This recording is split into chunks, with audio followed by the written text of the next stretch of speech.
Hello and welcome to Cardiff Central Podcast.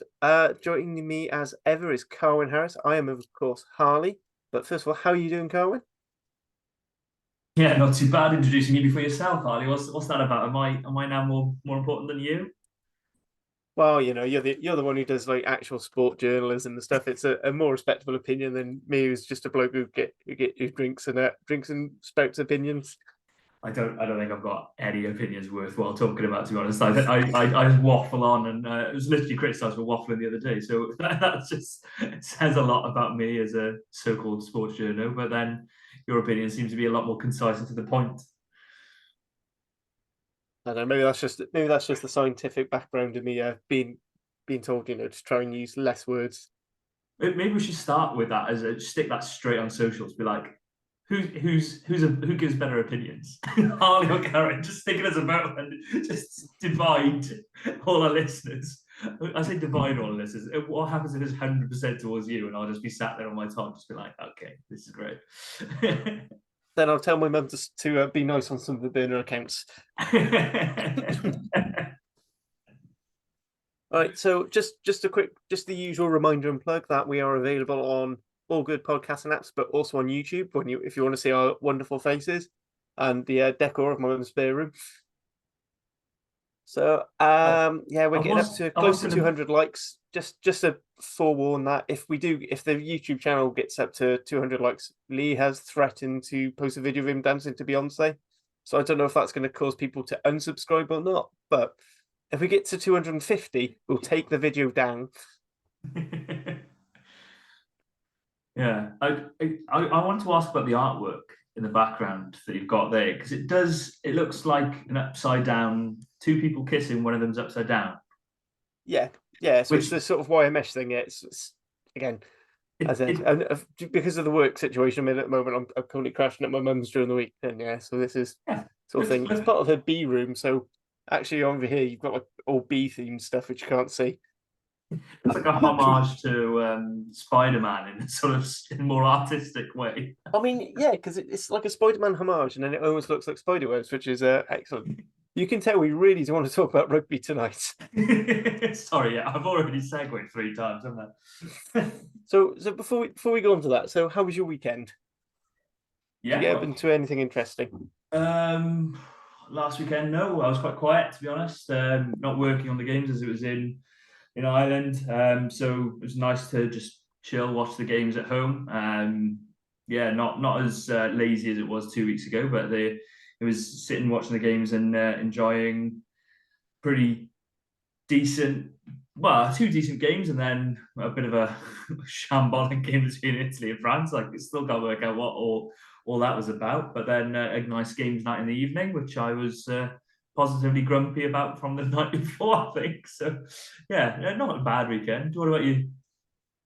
So yeah, I managed to watch the first half of the Wales Ireland game live. Then drove up to Bath, so missed the second half, and then pretty much all of the England Scotland game. Caught the last like 10-15 minutes in Wetherspoons in Bath. Because I went to go see Al Murray, and that was brilliant. Class. So I won't broadcast most of his routine for the listeners. If you are interested, I thoroughly recommend going and watch it for yourselves. So out of interest, sorry, this is and we're not advertising Al Murray, but I'm purely interested now that we got on the subject. Is he still doing the pub landlord routine, or is it now a bit different? He's still the pub landlord character, but I mean it's because that's what people want. So, and he does spend 80%, 89% of the time berating the people in the front row, or if you have the temerity to come in late. But yeah, and then some few very well placed comments about the past few leaders of the Tory party and stopping small boats. To which he argued, if you're that worried about all the people coming in on small boats, why didn't you stop the big ones first? Oh dear. Yeah.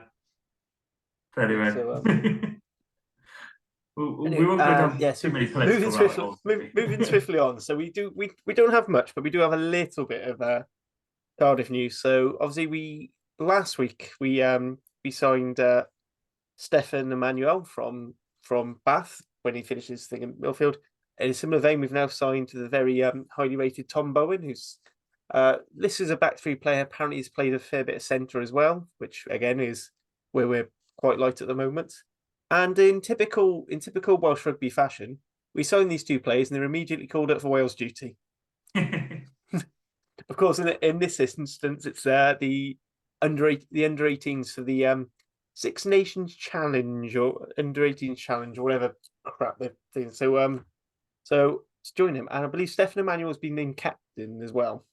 So good for him. But so they join Sean Davis, Joseph Jones, Tom Howe for the main Wales under 18s, and then you've also got Dylan Barrett, Lloyd Lucas, Oshin Darwin Lewis, double barrel name. He's not going to do very well.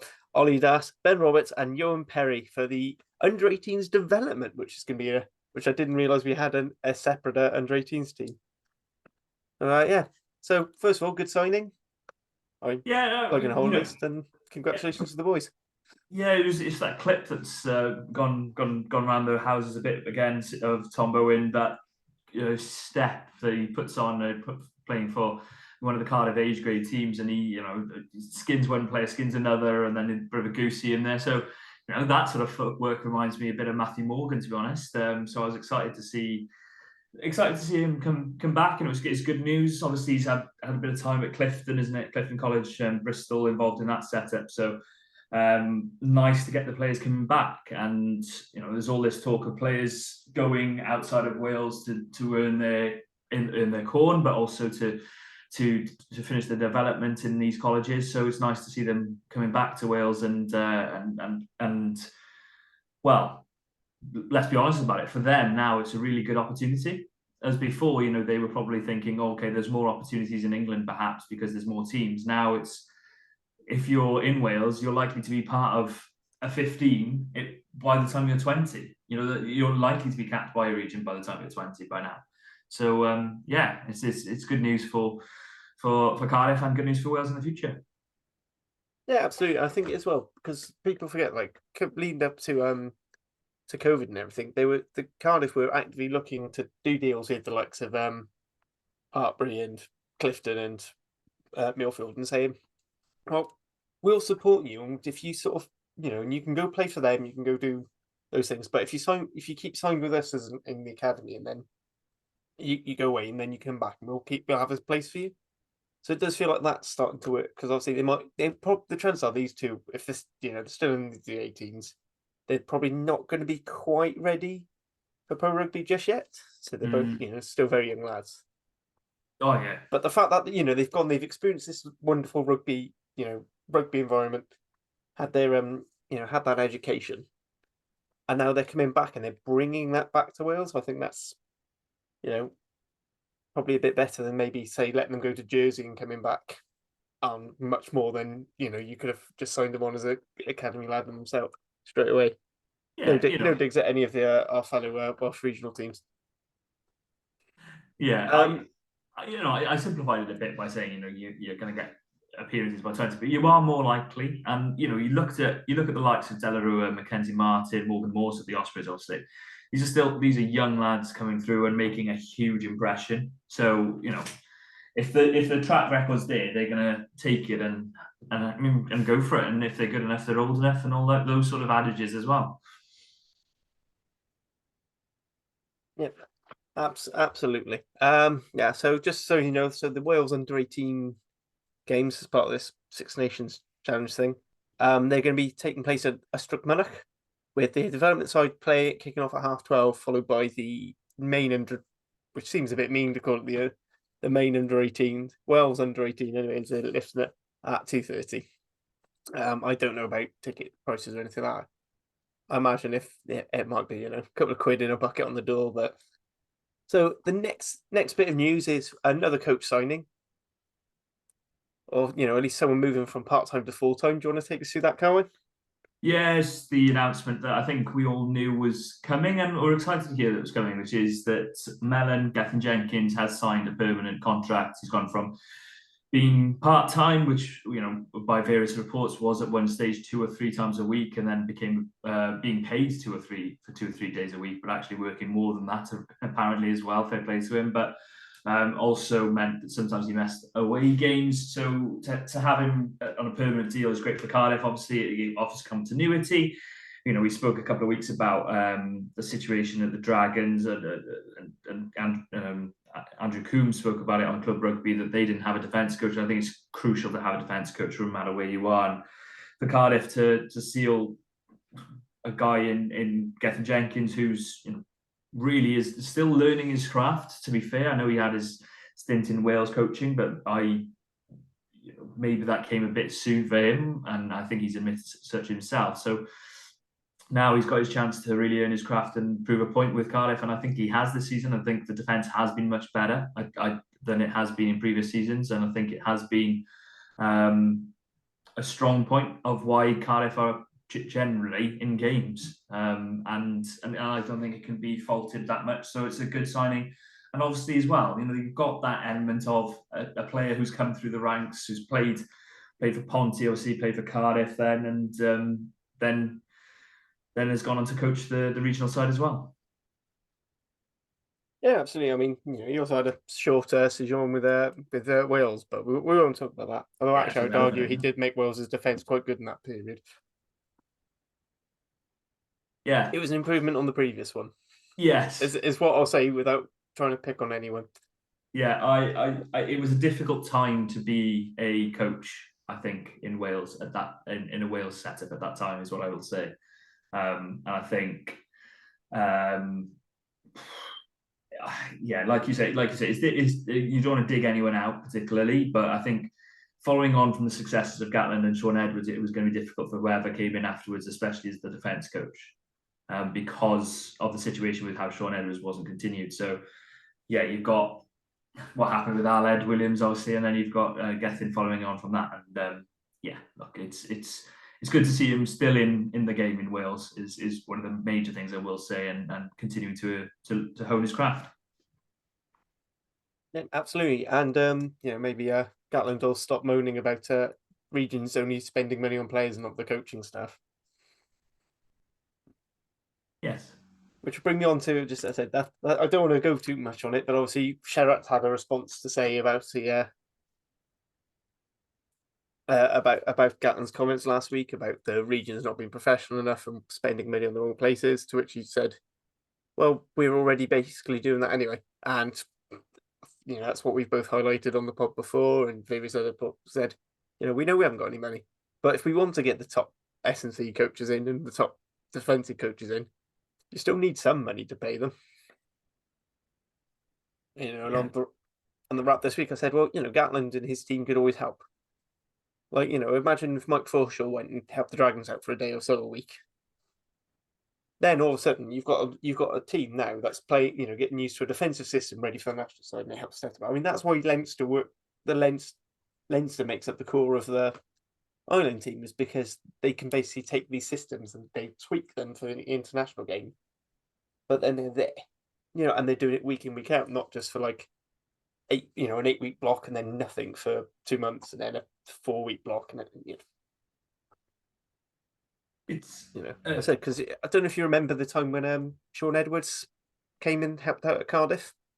Defence, and I think that was the year we ended up winning the Challenger Cup. And a lot of it was down to our defence. Yeah. The back and forth to me, Booth's had to say as well, Toby Booth's had to say from the Ospreys perspective this week as well. It's frustrating, isn't it, that I thought infighting between the regions and the WIU was 2023, and we left that in the past, and 2024 was meant to be the new year, the new reset, and less of that. I think the majority of people, including Booth and Sherratt, are of the opinion that maybe those comments were at best misguided, and at worst an unnecessary target at the regions. I think Booth said that it wasn't necessarily targeting the regions, but it didn't come across well, was basically his summation. I think that's a fair thing to say. To me, there's no need for those comments, really. I think Cardiff Rugby Life have made a really good piece on it, wasn't there? Talking about talking about Gatland's comments, that's really worth a read, and understanding or trying to understand what the reasonings behind it from a Gatland's perspective. And it's a coach that's Gatland's under pressure now. Maybe he's starting to throw a few spikes in the fire. But I don't think he needs to. I think he just needs to keep everyone sweet for the time being, because let's be honest, Cardiff have done a brilliant job bringing so many of these youngsters through that have shone so brilliantly over the last few weekends, especially Cam Winnett on Saturday.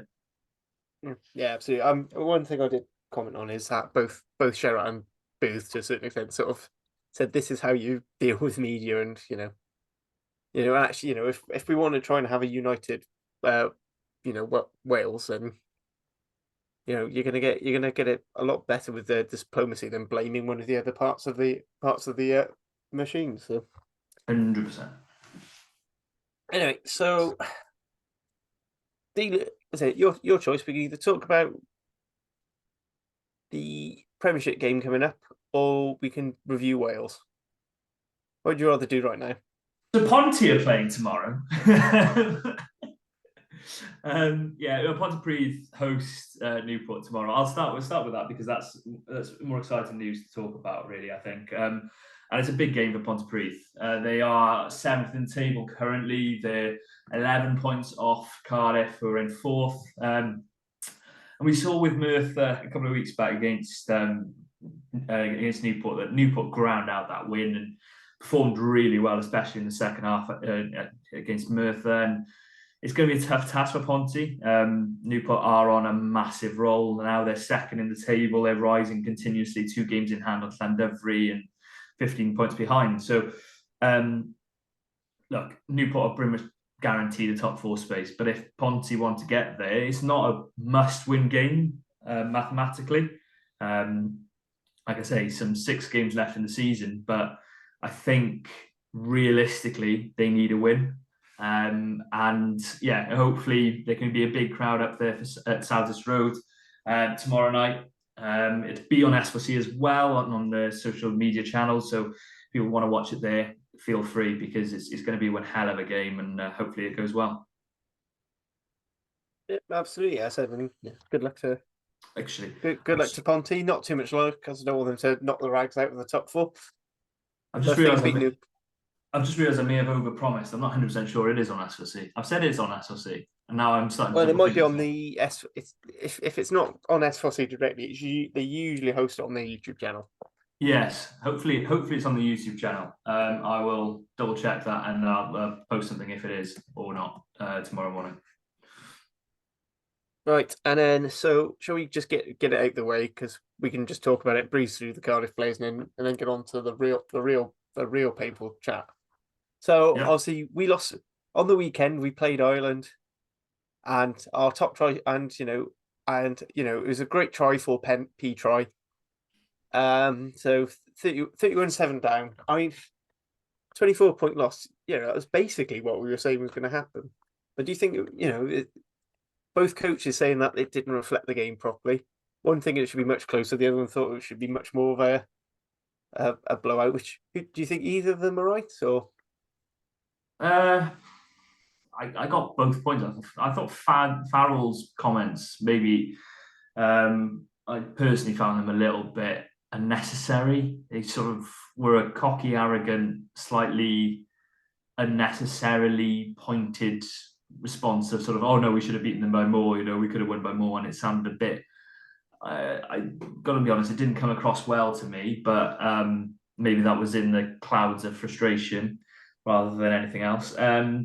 Look, first half, Wales were utterly dominated. Let's be frank about it. Ireland had so much territory, so much possession.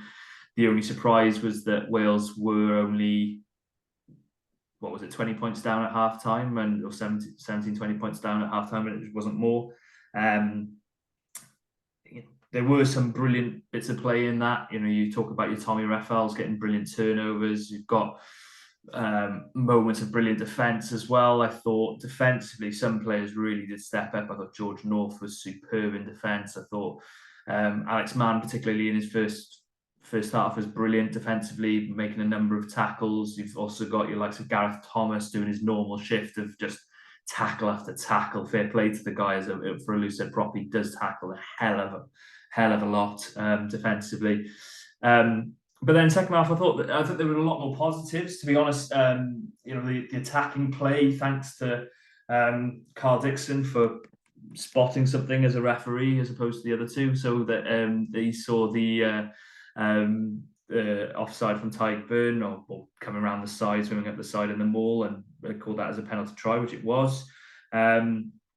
You've then also got a few more frustrations in the second half, which are not clinical enough and not taking opportunities, because there should have been 2 more tries, I thought, at least from Wales in that second half. But it's a tough one, really, because the prediction matches up with the results, but the performance was slightly better than I predicted. And I think it was just a side that was beaten because Ireland are a better side, rather than, it wasn't a blowout, but it was just Ireland are a better side right now, and that's that.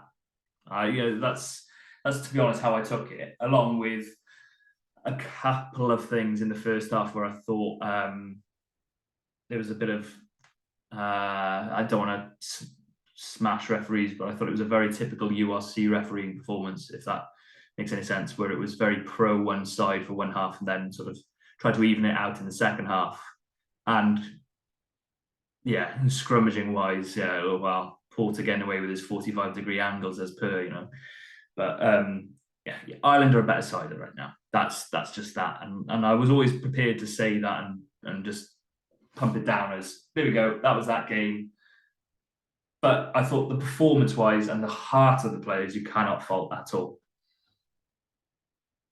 Yeah, absolutely. I do think there are a couple of issues, and it's going to sound familiar to regular listeners of the podcast, but there were some key moment decisions that I think we should have really, I think a more experienced side would have gone. So, like when we were 7-0 down, penalty run from the coast, we go for the corner, lose the line out because Tommy Reffel goes in, and actually at 7-0 down, I'd have taken the 3 again. And then there was another one when we're 17-7. Tyburn's about to come back on. We've just had a massively long bit of ball in play. Everyone's a bit knackered. And, they turn them, I get it because, we hadn't long scored a penalty try from the ball. But like Tyburn's about to come back on, who's one of the best defensive line-out jumpers there are. Why not just take the pick? Because 17-10 is, that puts you within a score, and that's the way you can go. I get that, and I do get it's a trend in rugby now to ignore the points and try and go for tries. But when, we've had 3 halves, we've now had 3 halves of rugby where we've not scored a point. Maybe it's time to accept our attack isn't anywhere near where we want it to be. So let's just take cheap points when they're on offer.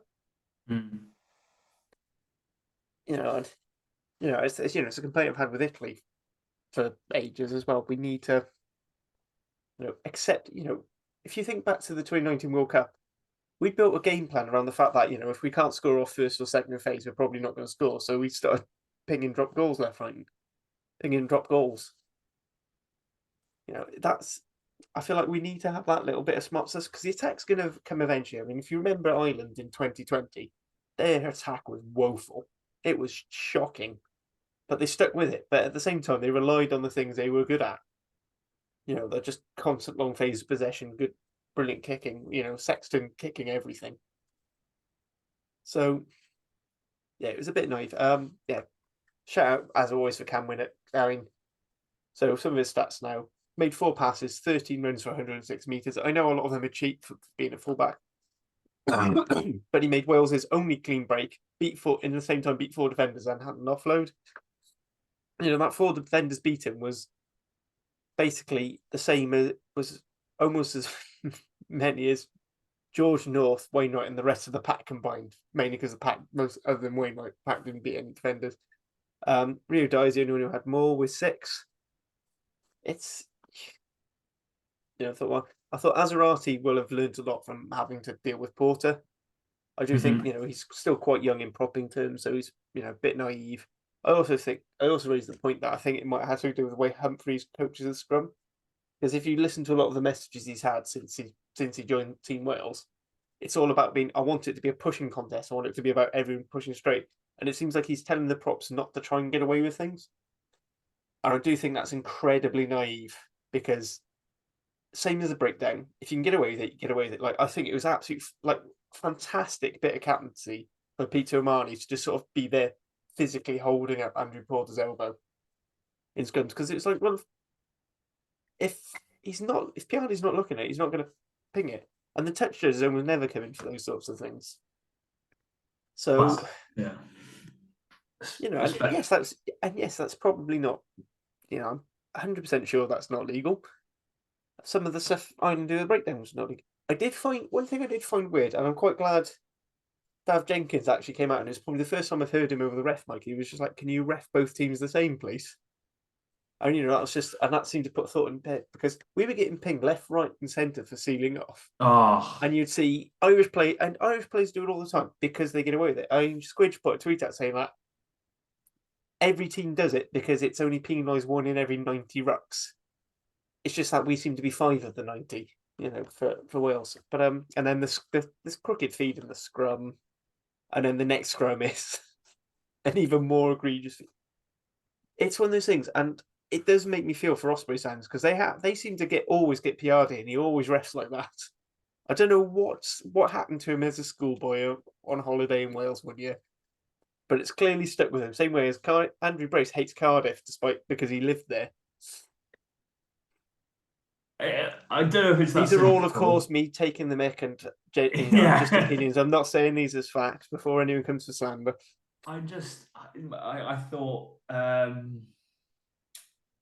I didn't want to get into ref chat because I wanted to keep my words, but I'll say I didn't think it was the best refereeing performance I've ever seen in my life.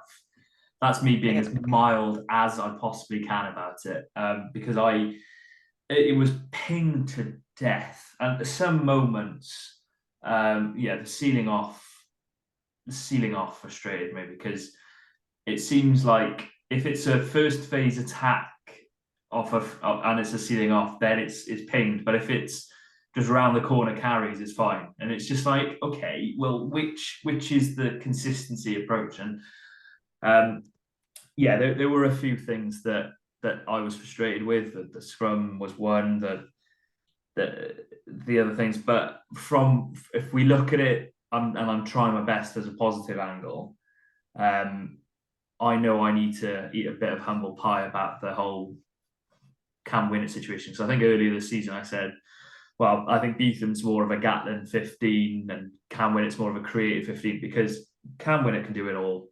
He's shown that he is as solid as they come. Defensively, he'll tackle as well as anyone. He's good under the high ball, becoming better every game I see him. He wants the counter-attack at every opportunity, and let's be honest, is a threat in the counter-attack and prepared to carry against big forwards, even if he's not the biggest. I thought he was brilliant on the weekend. I thought it was the best fullback performance of the round, and Frawley wasn't bad at all. Frawley was, for a guy playing out of position, he wasn't bad at all. But I thought in a losing cause, Winnett was brilliant, and that's not just saying because he's Cardiff. He was brilliant, and as far as duck taking to walk to blinking hell, like if that's his, what was it, third cap, where's he going to be when he gets to 30 cap? So excited. What was it? Yeah, it was his third cap, and it's what I think he's only just about hit double digits of pro games in total. Mad. Yeah, I mean, again, I don't go on to these things, but I can't believe Hans Capuozzo was given, was put in so many people's team, at 15 for so many people's team of the week. It's like, do you watch? Because actually, other than scoring that wonderful try, he did fuck off. Yeah, but that's what it is, actively made the job harder for Italy. And I know that's sacrilege, because I love Capuozzo, but Cam Winnett is definitely a better fullback. I don't know if you necessarily agree, but I'd say he's won the fullback battle all 3 games for me. I'd say overall he's played better. I know Freddie Stewart was great with the high ball and stuff, but did he, did he really do much else other than that? And I think he was better than Kyle Rowe in the Scotland game. He's a better fullback than Carl Rowe, but I'd give it to Freddie because he just catches every blinking thing, and I still don't know why. Yeah, but why then, in Scotland. Well, no, he dropped one ball. Cam Winnett didn't. Yeah. If I that's your suppose. metric for a fullback. But he did catch one over Cam, so there's that flip side of it, I suppose, as well. Yeah, I know, but like he's like a million miles tall. I mean, like that's gonna happen, and he's still. And Cam Winnett doesn't look like he's running through treacle constantly, and didn't get dropped for George Furbank. I didn't understand that, but anyway. Well, he seemed to play all right, I guess. Anyway, I think that's the game put to bed. Anything else you want to talk about from Six Nations, or we? Can I just talk? Because you mentioned Capwater, can I just talk about Menoncello's performance for 2 seconds? Because blinking hell, he was superb. Yeah. Sorry, but what a performance! Yeah, absolutely. Yeah. Probably one of the few backs in the Italy squad at the moment I'm currently fearing when we come to play him, because I'm thinking, well, whether he comes up on the wing or at 12, I'm not sure how we're gonna contain him. He's quick. He carries like an absolute ox. Like the carry he does where he disposes of 2 or 3 defenders and then gets eventually dragged down by Boudouin is brilliant. He's then smashing players. Oh, what a performance. Sorry, to be honest, I thought it was one of the performances of the weekend, if not the performance. And I know there was a winger in a certain Scotland game that was pretty good, but I thought he was absolutely brilliant, Menoncello. Okay, maybe I was about to say maybe I'd take that over a wonder try any day of the week, but maybe I'm being a little bit using too much hyperbole there. But I thought he was absolutely superb. And yeah, as you mentioned, when it comes to a couple of weeks' time, whether he's playing at 12 with Brax at 13 or whether he's on the wing with Capawatso as his 15, he's going to be brilliant. Yeah, I'm with you on that one. I said yeah, and then one thing I would say is the Italy game is I'm not going to go into the penalties there, but I do think again Italy and France both showed they are very much beatable for Wales. Oh yeah. I genuinely think, and especially with some of the players France are going to be, some even more players France are going to be missing in 2 weeks' time. Yeah, and then you add into I don't know what Italy were doing in the first half, but not clearing your lines for 40 minutes is an odd tactic. And then even more odd is France not capitalising on it for 40 minutes. So I don't know what was going on in that game. Absolutely bizarre. But anyway, well, I could speak about that game for about 2 hours. So we better head back to the realms of Cardiff. Yeah, absolutely. So before we start thinking about the likes of France and Italy, the Blue and Blacks are playing the other capital Blues in the competition. Well, I suppose the Blue Bulls also are. The Bulls also are. They also play in one of South Africa's capitals. But I was also going to ask you, what do you say about Edinburgh? Is that a blue kit? Is it a navy blue kit? I suppose, yeah. Well, all the capital teams are in some sort of blue. Thing is, for me, Edinburgh stands out because it's the fluorescent orange. Yeah. Because they just went, let's lean into a stereotype. We're going to dress like Edinburgh, and fair fucks them. I think it's great. I just hope Craig isn't too offended by that one. Our friend of the pod. Anyway, yeah. So we're playing Leinster, so top of the table, as per, because it's not first place, it's Leinster place now. Obviously they're going to be without most. Well, I can't imagine they'll get anyone back from the Ireland squad, but it's still a pretty devastating team because I don't think Cardiff is scheduled to get anyone. We'd have hoped, most people would have hoped for someone like Teddy Williams, who's not really played, but I imagine he's going to be in Dav Jenkins' spot during training this week. Mackenzie Martin seems to be favoured there. Sed's got an injury. There's no way we're losing any of the props. I said the only one possibly we could get back is Evan Lloyd, but then I imagine, we've got Evan Daniel and Liam Belcher, so that's probably the one position we don't really need any reinforcement for this week. So what are your immediate thoughts on it?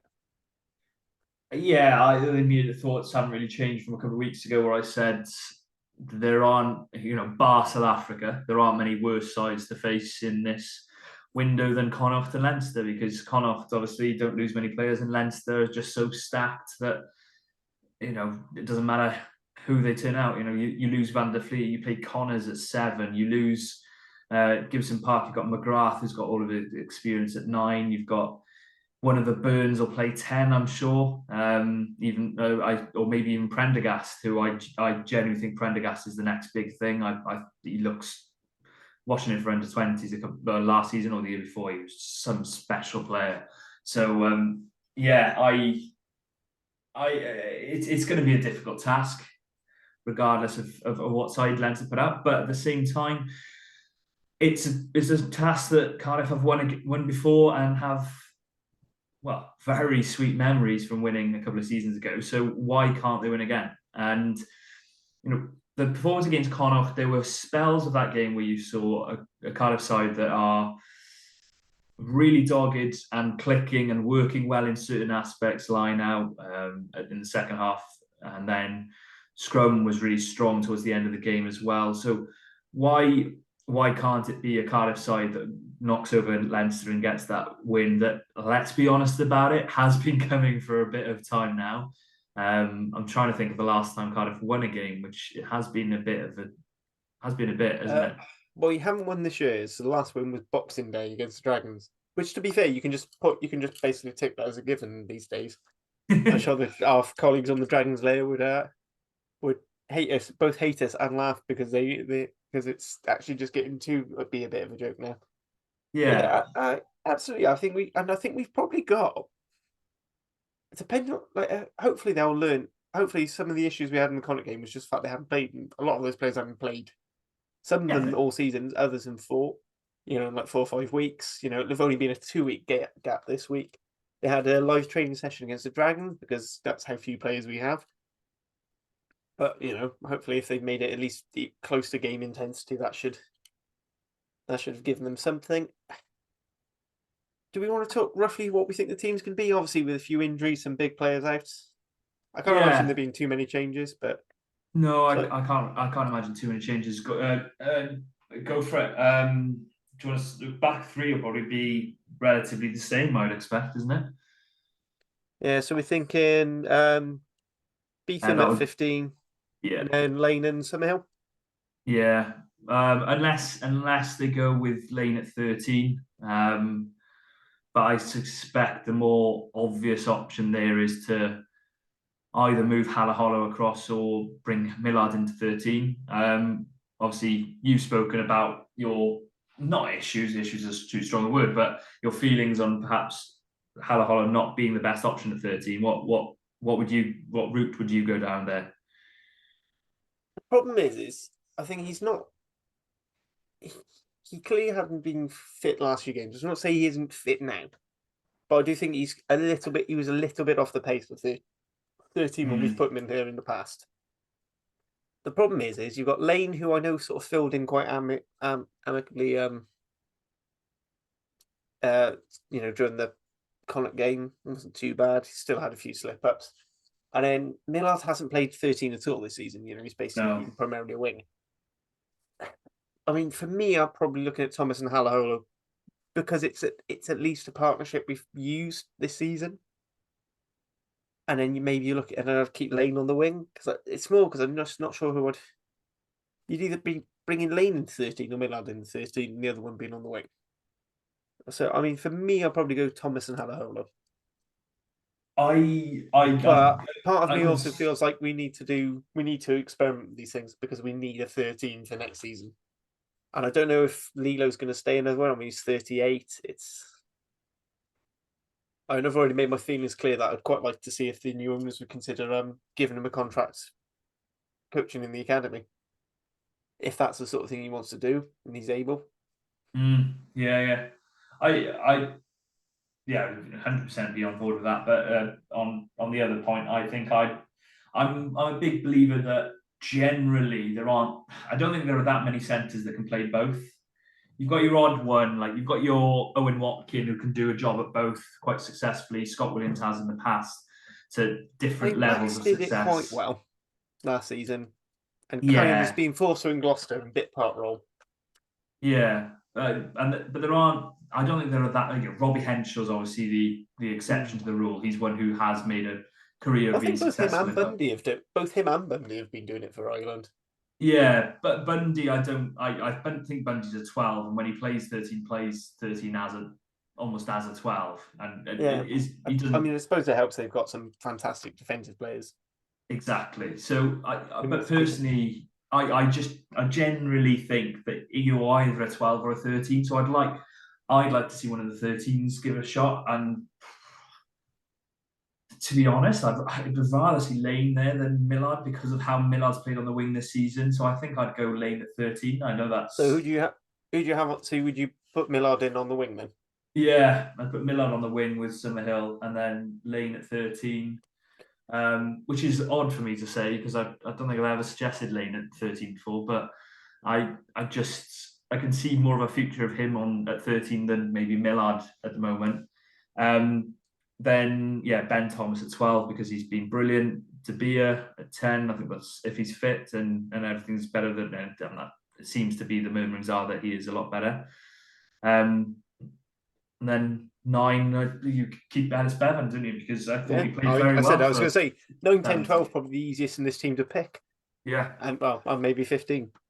So do you want to go 1 to 8 for the pack then? So I mean, front row, Carey Belcher, Will Davis King if Litterick's not fit. Yeah, no, would you move Kieran or would you start Parker? And that front row went quite well. Yeah, I think I'd start Will Davis King. Yeah. If Litterick's not fit, I'd start Will Davis King. If Litterick's fit, I think he comes back in because he has been very good this season. Been very impressive, Litterick. Consistently good, and that's the thing he is, Kieran Parker. But purely from maybe a development point of view, I'd like to see more of Will Davis King because I think I've seen bits of him. Sometimes he hasn't performed as well as hoped, and sometimes he has performed as well as hoped. So it's about getting that consistency with Will Davis King, I think, moving forward. He's very young for a tight end. That's the first point to make. So give him some game time, give him some runs out in his legs. And then second rows, I expect, Turnbull's going to play, isn't he, on his 200th appearance? Yeah. Is it going to be second row or is it going to be 6? They're going to carry on with Shane Lewis Hughes at second row. What are you saying? Because I know I'd rather see Turnbull at second row, but I am, but I think Jockey's very keen to give Shane Lewis Hughes as much time at second row as he possibly can this season. And he's made it, quite clear because even when we were scrambling, weren't scrambling scrambling for sixes, and when like the obvious choice would be to move Shane Lewis Hughes out to 6, he brought Tamani in at 8 instead of putting him into the second row and things like that. And even said Davis at 8. Instead of maybe moving, someone who could play 6 and 8 over. So that's more where I'm thinking more because I think Sherratt's thinking of the future because it's starting to feel like this might be Turnbull's last season. Hopefully I haven't just retired him early. But I don't know if you get what I mean. It's that sort of vibe of he seems to be doing an awful lot less. I know he has been injured the front end of the season, but I'm just wondering if they're thinking of again maybe him spending a bit more time coaching Newcastle Emlyn or maybe even again. I get it basically just for anyone who's over about 30, 33, just retire him and give him a coaching contract, and then they can always be dual registered then afterwards. But probably around salary cap. Let's be honest with the situation currently. That is what's going to happen, I think, because a lot of these players, maybe not so much Turnbull, but you look at the situation at the Scarlets, for instance. Some of those players that are on the older age are on bigger contracts than the young guns that are coming through, and perhaps one haven't got the length of careers to give. And when we're in budget requirements and budget constraints, I think that is something that's going to happen, that these players are going to be moved on. I personally, I'd like to see Turnbull play. I don't know if he'll start or he'll be on the bench. I hope for his 200th he starts, but then again, I'm not having, looking back at a certain Wales-Italy game from a few seasons ago, I'm less inclined to offer caps just for the sake of it because they deserve it. But on historical performances. But yeah, he deserves to play a part in the 23. I don't see him and Shane Lewis-Hughes as a second row combination. That's probably one of the No, basic I things. think One of Thornton's going to them, be one of them. yeah. You need a line out operator, and I think we saw the limit. As good as Shane Lewis-Hughes is at getting quickly up off the floor, there are limitations to that, as we saw in the first half against Connacht. In terms of his height, he's just not as tall as some others, so he gets caught out in that aspect. So I think, yeah, I'd like to see. I personally would start Turnbull on his 200th, I think, but it's a bit harsh on Shane Lewis-Hughes at the same time. Yeah. So I said for me, I think we're looking at Shane Lewis-Hughes at loose headlock and then Thornton at 5, and then my back row would be Turnbull, Young, and Tamani. Yeah. If Delarua was back, I'd pick Delarua. I think he's playing that well. Bruce. I've put him on the bench. Yeah. So I've got him and Ben Donnell on my bench because Ben Donnell supposedly can cover the whole back 5. But I don't know if he was hooked off because of an injury or if it was. I think it was a HIA, wasn't it? Yeah. So hopefully he's recovered. If he's recovered, I'll have him back. I think Otherwise, we might have to go 4-4 or just stick another prop or something on there. but Evan Lloyd could obviously cover back row if he's That's back. true. I mean, he is a converted 8. Yeah. I said it's not the back row I'm worried about cover for because we could always bring Ellis Jenkins in as well. I don't know how serious his knock is. Yeah, I'd start Delarue though. I'm going to say that I'd start Delarue. I think he's playing that well for under 20s. So that's instead of Thomas Young, or would you have him no at 6? at 6? I'd pick him at 6. Okay. So I've got Shane Lewis-Hughes on the bench. Okay. So I said other bench up. So I mean, back again, front row, probably looking at Evan Daniel, Reece Barrett, and Kieran Parker. Again, this is assuming Littrick isn't fit because for me, if Littrick's fit, he starts and Will Davis-King goes to the bench for me. Yeah. I said I've got Ben Donnell as my sort of second rowish cover, more having Turnbull moving in, and then Lucas Delarue as my 20 jersey. You're thinking Turnbull, so you're thinking Shane Lewis-Hughes on there for your second row, and then who'd you have as your back row cover with your 20 jersey? Probably Ben Donnell, yeah. Yeah, okay. So I think we've got consensus on that one. Then back replacements for me, Jamie Hill, Al Robson, and then if we're going for Owen Lane at 13, then I guess Halaholo in the 23. Yeah, that's pretty simple. I think then in that backs division as well, there aren't a horde of options. I think that's fair to say to choose from. But yeah, those are very solid options to pick. Yeah, I said the problem is we just don't have. I know Hugh Griffin's screaming at things saying, "No, why don't you go 6-2?" Because he's loving 6-2. He also argues that Cardiff should be able to do 7-1. The problem is we've run out of forwards. I was thinking of like players in the senior side now. I can't actually think because they're either all away from Wales or where the Wales are injured now. Yeah, I said without putting Evan Lloyd on the bench. Yeah, with the exception, obviously, Lilo, who's, for anyone who isn't aware, has a 4-week ban after his red card. So we missed that news. Lilo's been banned for 4 matches, one of which includes the Rags game versus Newport. Yeah. Which I have to give shit for because I gave so much shit for Lozana being picked for a Llanelli game, which is being played the same day as a Scarlets game. So that's still worse. Honestly, I think he would have played really well for that Rags game. And can you imagine? Sorry, it is such a stupid situation, though, isn't it? It is. How can you genuinely put that out and think that's fine? If you're, it just makes a mockery of world rugby. I'm not having a go at Cardiff. Everyone does it. I'm just having a go at the system because it shouldn't be able to be in place, should it? Oh, absolutely. It's a mockery of it. I said I should say at least they're all separate weekends because the Lozano one was. I said it was either the same day or like one game was a Friday night and the other seems Saturday. And I was like, well, hang on, will rugby have a 2-day stand down for playing rugby? I know it never happens at community level, but pro level, it's should be fairly well enforced. Yeah, just baffling, really. Baffling. Yeah, utterly baffling.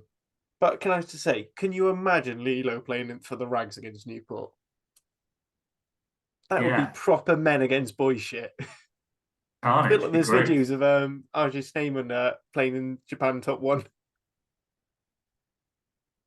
Yeah. So I don't want to denigrate on like the Rags or the or Newport for that, but let's be fair, the man's an international who's gone to like 2 World Cups. It would look silly. Mind you, speaking of international, Nico Matawalu might be making his long-awaited comeback to Ponty on the weekend. So, on for tomorrow night. So, hey. Awesome. I'm hoping that happens because I'm looking for some very unserious rugby. Is he going to be on the wing or is he going to be at 9? Because him at 9 is just hilarious. Who cares? Who cares when Nico Matawalu plays? Let's get him on the field. I love the idea of him turning up for Ponty. I just really love it that he's there. It's beautiful, honestly, absolutely beautiful. Yeah. All right, so I'm gonna press you now for a prediction. So what's your thing there? So I said on the wrap, Leinster by 12, and I feel it. And then I saw. I don't want to go into rough track again, but I saw Mike Addison's the ref, and then I was like, "Can I change my prediction, please?" To no one should be able. No, anyone who takes this game should be burned as a witch because you never know how a game ref by Mike Addison's going to go. So, I want to stand up for Mike Adamson, right? But I don't. So there's 2 elements. There's the Nick Tompkins scenario against Australia, where I thought he made the right call. Okay. The knock on that went backwards and he called it. And everyone ripped into him for that. And I agreed that it went back. I thought it went backwards. I thought it was the right call on the pitch.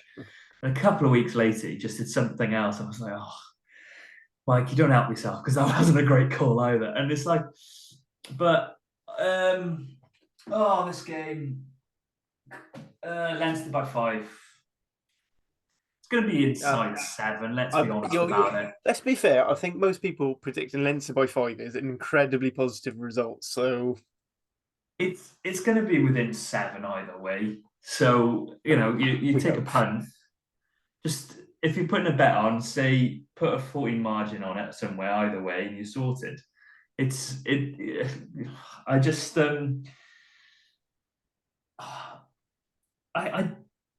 I don't say I'm not saying I fancy Cardiff, but I do see how they could make an upset. I do see there's a team there that, despite not having so many internationals, despite having a few injuries on top of the lack of internationals and suspensions, it's a team that makes sense on paper and has played together, has experience of being together, and let's be honest about it, in a few of those positions especially, our players are in form. Ben Thomas in form, Thomas Young in form, Belcher in form. So it's not players that are in form. Yeah, He's carrying in form. When everyone's been bemoaning Wales about ball carriers and a 12 who can truck it up, and you're just looking at Carey and Ben Thomas, like, yeah, all right. Yeah, just. No, was it? They said they wanted a 12 who can crash it up and also has a kicking game. Yeah, Carey could do that. Yeah, I mean, yeah, I love Series Carey at 12. I was obviously referring to Ben Thomas for anyone who didn't get an argument there, but no, well, there was a few interesting punditry decisions over the last few days, wasn't there? Stuart Barnes saying Ben Earl should be playing 12 as well for England. He's obsessed with that. I don't know if you've ever listened to the Ruck podcast, but whenever he's on there, he's always like, Ben Earl should play 12. It's like, all right, Grandad. Yes. It's that. To be honest, I'm not as against that as I was Chesham at 6. I don't know why. I looked at Chesham at 6. The thing is, Chesham at 6 to me makes more sense because they're trying to make a new Courtney Laws. I find Chesham at 6 makes far more sense than George Martin at 6. For the same reason, I think Teddy Williams isn't a very good 6. They're not that actually all that mobile. They're very good tight headlocks, and you should just let them become the best tight headlocks they can be. Chessum's a brilliant second row. Leave him there. Just don't touch him. Leave that combination of Marrow and Chessum. Just leave it. I'm sorry, what's this an argument about second row shouldn't be played on the blind side? I We've don't had have an this issue one with before. most. I don't have an issue with most. It's this particular one. I don't want to stand there for England players. Those two are a particularly good combination. Leave them be. But yeah, Joe Hawkins or Hale or whoever, Reece Carey or who else was I thinking would make a good 12 the other day? I decided I started going through a team of like players playing out of position, and I got in my head that Elliot D would make a banging scrum half just because he's got the faff de Klerk spin. Before every scrum, you just be doing it. And you just be like, ah. Wrong. We all know if we're going to pick someone in the pack to play scrum half, it's Ellis Jenkins. Having done it in a European Cup semi-final. Oh, that, yeah. Yeah. For the record, as I said, I know there's been a bit of chat on the rap chat about potentially moving George North into 12, which actually I think could be interesting.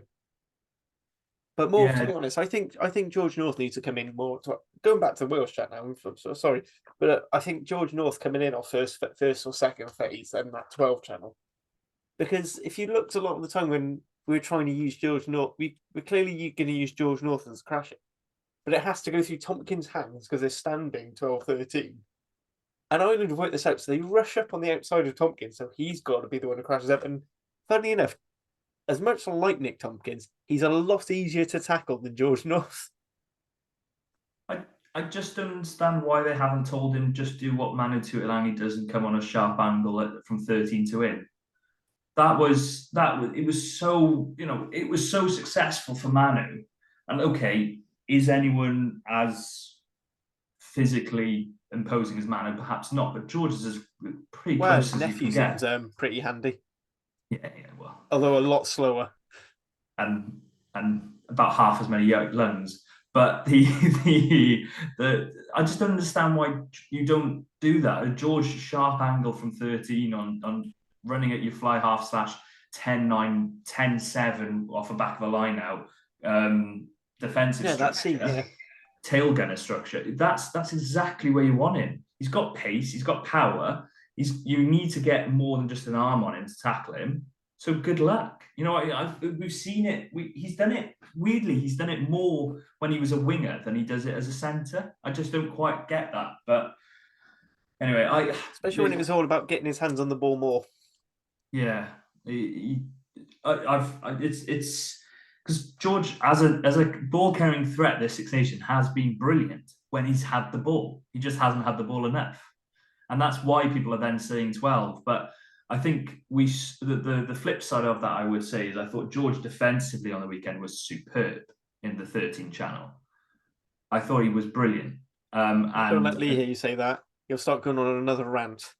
Yeah, I know he would, but I thought there were a lot of, maybe you could argue that he was making a lot more last-ditch tackles than he should have been, but he was making them, and he'd consistently made them. So I don't know. I personally would leave him at 13, but give him the ball more. Yeah. I mean, let's be fair. The whole idea of him being moved from wing to 13 was to give him the ball more. If anything, it seems to have happened less. Yeah, because it's about how you set up your attacking structure for certain players to come in. It's very rare you see a team which are actually 10, 12, 13. Yeah. If you look at the Hugh Pelotti triangle, it's always slight variation you move through because you want to try and get your 10 out further. But anyway, again. Sorry, the other thing to mention, obviously, is France next week. They're probably going to play Ramos at 10, who is sometimes fallible defensively, as great a player as he is. You're probably going to have Mofana at 12, who is is a good 12, but he's not as defensively solid as a Dante. So you want him tackling. You want him running into that channel, surely. Absolutely, yeah. So, yeah, anyway. Yeah, I agree. It's going to be one other point. One other point of the Six Nations. Sorry, Dante's red is a red. I've seen people talking about it as not being. I wasn't going to mention it. That's how much of a red. I've not seen anyone question that, to be honest. So I have. In fairness, I think it was a New Zealand fan, and I think it was harking back to the World Cup final and Khaleesi, but it was definitely a red. yeah. Yeah. Anyway. Right. So I said I think we've covered pretty much everything. So we're playing Leinster at 7:35 p.m. on Saturday. We're currently but Cardiff are currently doing a huge promotion. So student prices. So I think you buy a ticket, it's a reduced ticket and a drink, and a free drink on entry. I think it's a great idea. It's an obvious idea. Saturday night, get people into town. Yep. And the point I was making to Hugh is it's great that they're trying to market different things. So when it's like an afternoon game, it's more family, and then for the evening games, they're going for more sort of the strength and people going out. Because I said you're not going to have the same, like if you're going to try and sell out Cap for all the variety of games we've got. There are two things we can do. We can either moan constantly about the time all the games are, or we can try and cater each game to different markets, and then the diehards will come regardless. Thoughts? Yeah, no, it's spot on. It's good to find different ways to market, and I think the marketing from the team has been brilliant this season. Whether it be marketing the team, whether it be marketing the games, the Harlequins and Bath games in particular come to mind. How well that was marketed, how well the team, how well they've kept a positive atmosphere around the team. I really like that they've got so much content coming out with, whether it be re-signings, whether it be the content of videos of Matt Sherratt. You compare that to Scarlets, you very rarely see video content of Dwayne Peel. You very rarely see video content of Di Flanagan on the socials compared to Cardiff, and it's really good to see. I think they've done a really great job this season. Yeah, absolutely. And I think someone was saying that it's I think at the CF10 Q&A with David Allen, who I'll get onto in a second. He was, they're saying like they've got one person who's doing it part-time. And I was listening to the Scarlets Fever pod, and they're saying that apparently they've got 3 people doing their social media stuff, and that's only half capacity. I'm gonna leave that one there. I will refrain from commenting. I don't know necessarily. I do know the team at Cardiff, and they've been doing a really good job. So I think Cardiff have been doing a fantastic job, but yeah, from what I've heard, apparently it's not. I said they're saying that it's not as full time as they would like it to be, and they're still doing a hell of a job. So yeah, and the media team are doing well, and Dav Lewis and Mike, fair play to them. I mean, the one thing I do like the jockey post-match clips and stuff like that. I would quite like the full one with the questions, because sometimes you've got to try and guess what the question was if they don't write it up on the subtitles. That's a niggly me thing. I'm not going to moan because I still think any content is better than no content. Yeah, I can easily explain that one, and that is that the questions will not have been asked by a member of Cardiff's staff. So therefore, that's why you have questions removed. They will be asked generally by probably Johan Dyer, to be fair to him, and shout out to Johan Dyer for turning up to every single Welsh regional game, but also maybe a BBC or a Simon Thomas will be there, and maybe that's why the questions haven't been included. I mean, even if it was just what the question was, just make sure it's always on there on the bottom. That would just be helpful, because sometimes because obviously to try and fit into a Twitter video, they've condensed it quite a bit. So sometimes it feels like, it's almost like you can see the cut, and then it's like he's, mad and gone off on a random topic, as if I'm doing the press conference or something. But I said, I can't fault the content, and I love the way they're trying to keep filling up this thing. I mean, I've got a feeling this isn't going to be a sellout. No, but it does say that. But I did see their Twitter account bat down someone who was moaning and saying, "Why don't you ask?" Because I think Rugby Inside Line said, "Oh, Premiership clubs, you should be trying these for like when you've got hard to fill fixtures." And you sort of said, "Oh, ask them how many times they've worked, to get maybe 10, 15 tickets." And the guy, and then a kind of point, this is still quite early on in the week, went, "Oh, we're already mid triple figures." So it works. Mm. Can't fault You'll it. be amazed. You'll be amazed what you'll do as a student for a free drink.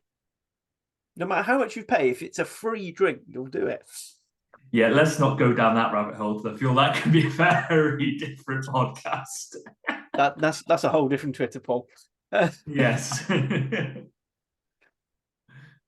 Anyway, I think we've covered pretty much everything today. I would push us ahead to allow the Ospreys to start recording, but by their own admission, they are a shambles of a podcast at the moment. That is James's words, not mine. Basically, because they said they start rambling about good players and stuff for half an hour because during the Wales weeks they've just not really bothered. But to be fair, hilarious listening. So last week's one on was it the Rainbow Cup game between Cardiff and Ospreys? And I forgot some of those people. Some of the people on the Cardiff team even played for us. That's how shambolic a team it was.